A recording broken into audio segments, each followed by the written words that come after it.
আপনি একজনকে খুব ভালোবাসেন, সেই ভালোবাসার মানুষটিকে আরেকজন খুব ভালোবাসে, সেটা আপনি দেখে ফেলেছেন। আপনি দেখার পর কি করবেন?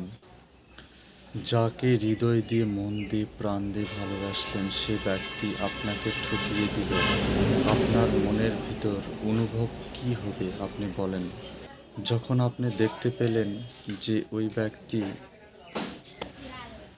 ভেবে দেখেছেন? আমি বলছি শোনেন।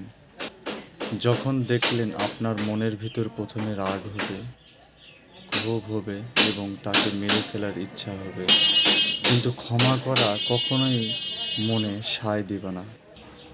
এই জন্য আপনার মনের মানুষকে সবসময় ভালোবাসবেন, যে কোনো ব্যক্তি, ছেলে মেয়ে উভয়কে।